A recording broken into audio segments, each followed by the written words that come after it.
All right, good evening, everyone. Chris Schultz, Gary Hoff here with FridayNightVictors.com. We've got our Week 3 wrap-up show. It looks like on our picks last week, I went 7-4. Gary went 8-3.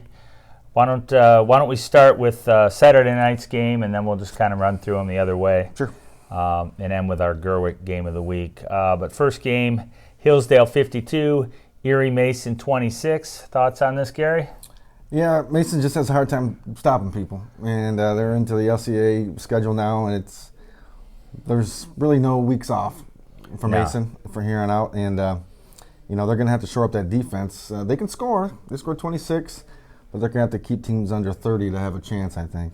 Yeah, and I think football still comes down to blocking and tackling, and Sure. and they just don't do that quite as well as other teams do at this point. So.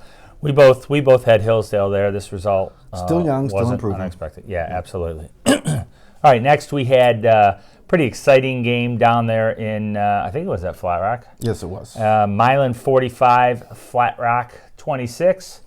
Got some thoughts on this. Quarterback from Milan threw for 300 yards. Yeah. Tristan Hines had all sorts of yardage as well.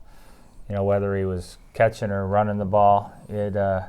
Then on the other side, quarterback from Flat Rock threw for almost 200 and ran for another 100. Pretty exciting game. Probably would have been fun to be at. Yeah, Flat Rock, they throw the kitchen sink at you. You never know what they're going to do on any play, any formation. They try it all. This game was closer than 45-26. It was 33-26 in the fourth quarter.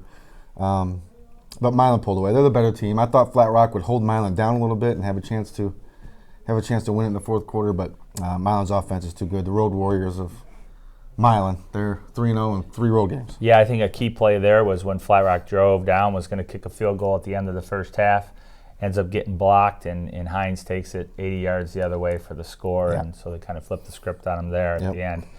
All right, next up was the first ever meeting between Carlson and Etzel Ford. Carlson won this one 39-21. I believe that score was 39-0 at one time. Was it? And I think this was just too much of the ground game of the Marauders. I don't know if there's anything else to say other than welcome to the Downriver League. Yeah, Carlson's good. They have 2 tests left. I said in the power rankings. I think Allen Park and Wyandotte would be those 2 teams. Yeah. So Carlson's good. They do what they do.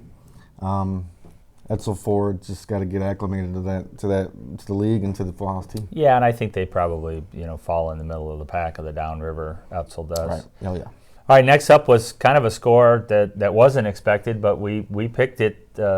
Was Airport 47 and Huron 0. Yeah.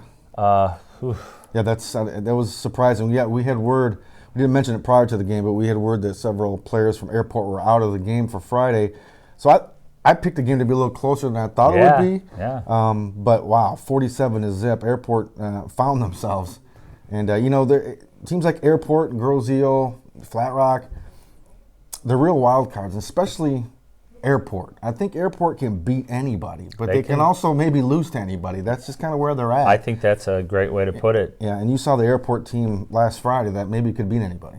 Yeah, for sure. And Huron's just. Well, they're a work in progress. They're a work in progress right now. Yeah. Next is Dundee 33, Hudson 6. Yeah. You and I both picked Dundee. I don't know if we believed it at the time. Well, I didn't believe that score when I saw it. That was a whooping. And I think Dundee, a quarterback from Dundee, Van threw for, did he throw for 5 touchdowns or 4? They threw the ball. They didn't throw it a lot, but when they did, it was big yardage. Yeah. Sheesh. Yeah, Vikings 3-0. They have Ida next week, so that's you'll find out where they stand. But I think Dundee's been pleasantly surprised. A lot of people, but probably they're 3-0, but they're probably a year away because they are an extremely young team. They're surprising me right now. I talked to Coach Kyle McElvaney after the game, and he says my team's playing so well right now. I'm gonna keep my hands off these kids, and just not overcoach them, and that seems to be working. All right, next up was a game that probably got away from the team we covered, and that was Brooklyn Columbia Central 21 and Ida 20. I mean, Ida ran for nearly 450 yards, I think it was, and I don't know how they lose this game other than turnovers, and they let it slip away in the fourth quarter. And Columbia Central's everybody's favorite to win the LCAA, and Ida had them where they wanted them. Probably the two best teams in the LCAA, maybe with Blissfield possibly. And Dundee. Dundee. You can't count on Dundee. We'll see next week. We'll find out. Yes, if they can beat Ida or even hang with Ida there, yeah, Dundee was definitely in the mix. This was in Brooklyn, Columbia too, right? I believe so. I think it was. Yeah. Wow, that good showing by Ida, but Ida wins. They don't take any consolation in losing it. Close ones at Ida, but Ida is going to be when the playoffs come around. Ida is going to be a tough out. And, I agree. I would not want to play Ida in the playoffs. And we're long ways away. LCA is tough. I know Coach Potter isn't even thinking about the playoffs, but Ida is impressive. That was as you said, a game that they probably should have won, maybe. But I'm sure they'd like to have it back. Yeah, for sure. Mm-hmm. All right, next is a game where we were very disappointed. I think in the result was Jackson 27 and Monroe 20. This is a game that Monroe was winning as well, and we always root for the Trojans because we want nothing but success for them. And just thoughts on this? I mean, I think they had a halftime lead of 13-0 or something. 13-7 maybe. Was it okay? I think they were winning 13-0 at some point, 14-0, somewhere in that area, and they kind of let it. Jackson. Jackson has some players. Good players, and they're not a bad team by any means. No, they're not. They're a good team. I just thought Monroe would be a little bit stronger. Maybe the Trojans kind of relax in the second half, play a little conservative. Well, I don't know. It's the only thing I can come up with. But Jackson's a good team, and Monroe will bounce back. Yeah, I think they will. Mm-hmm. Next is a game that was a little closer than we expected as well, and that was Grosse-Ile 14 and Jefferson 7. Jefferson's still trying to get that first win for Coach Janot, and Grosse-Ile, I saw in week 1, you saw in week 2. They were very impressive, and I think they were anything but this week, but Jefferson had something to do with that, obviously, and I had said on the blog that I thought Jefferson was a physical team, and they were able to keep it close. 7-point loss last week for Jefferson, 7-point loss this week for Jefferson. Maybe they gave up 14 points last week and 14 points this week, I believe. Yeah, I think it was last week was 16-13. I think that's what it was. Okay, even closer. But close, yeah. Maybe they're figuring out their defense over there. They just got to get the offense going. Grosse-Ile's another one of those teams like we talked about. Airport, Grosse-Ile. I think they can beat anybody. And they could possibly lose to anybody. They're just that team. And I think Grosse-Ile's just better at home than they are on the road. Sure. And we've always said strange things happen on the island. This was played down in Monroe. They're 3-0. They are 3-0. First in the Huron League. They're looking good. With Milan.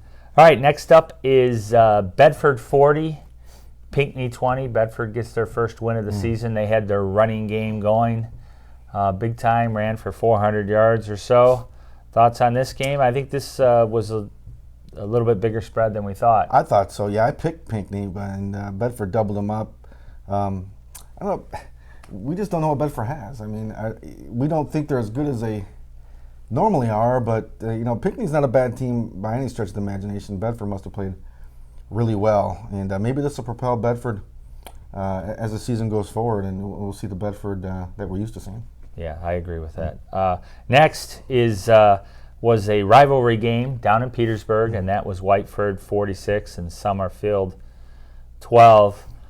They just keep rolling down there. Yeah, what can you say? Whiteford, I'll be honest, no coach wants to hear about the playoffs, but talk about the playoffs in week 3. But I just don't see anybody coming close to Whiteford in Division A right now. If they do go up to Division 7, they are right on the border right now if you kind of do the calculations. But Division 7 will be much tougher, obviously, with Madison Heights, Madison, Catholic Central, Palmer Westphalia, those type of teams. But boy, I just don't see a school in Division 8 that can even. Boy, I'll say close. This as a fan, I'd love to see them go to Division 7 because I think it'd really make for some fun, and I think there's some people in the Monroe County area who would like to see a game. As a coach, what would you rather do? You're Whiteford's coach. You're Coach Mensing. If I told you I could forecast and it would happen, you could win another Division 8 state title, not even be challenged, or you can go to Division 7 and be challenged and still have a chance to win? What would you rather do? Without a doubt, and I don't know him at all, I've never met him, I would say he'd want to go to Division 7. Okay. And play the better teams. I think so. So. Mm-hmm. All right, and then our last game we have was the Gerwick Nissan Game of the Week, and that was a game that you were at. You made the color call for 98.3 Nash Icon, which is where we're at today. We're kind of out in the whatever area that we call this. Yeah. Chris King's Castle. Yeah, and I was there as well, and it was SMCC, your Homeboys 20, and Riverview 6. Yeah. Thoughts on this game? I've got some thoughts as well. I mean, a lot of people picked Riverview to win this game on every website I looked at, every newspaper I looked at. You did. Gary didn't. I had a feeling SMCC, they had to have this game. That's how I looked at it. I knew Riverview was good. SMCC wasn't just going to walk on the field and win the game. Central had to have it, and they went out and got it. We talked a little bit. I thought Riverview was great in their first quarter. That first quarter, I thought, oh man, we're in big trouble. We being SMCC. But I thought Central was the much better team, second, third, and fourth quarter, and they dominated a little bit. The yardage won't. You know, I think they both got about 250 yards rushing, something like that. But second, third, and fourth quarter, I think Central was the better team. Yeah, and I don't think the game was really as close as the score indicated. Riverview had some penalty problems. They got behind the sticks, running the tee. Wyatt Bergmoser, I thought, was a huge difference. He's the best player on the field. 2 great runs. Neither of them, I think, he got into the end zone, but they were big, long runs that really, kind of vaulted SMCC to where they needed to be. Little change in the structure of the running game for CC as they put the big fella in the backfield and carried the ball a little bit. Kuzno scored 2 touchdowns, had 10 tackles, for loss, 3 tackles for loss. Yeah, it was a big game. It was a game they had to have. Both teams have big games next week, which we'll talk about in our next segment. But a lot of great games and a lot of big wins for the teams that had to have them. Yeah, so that wraps up our show. We appreciate you watching. Look for our Week 4 picks coming up in the next day or so as well. Once again, this is Chris Schultz, Gary Hoff, FridayNightVictors.com.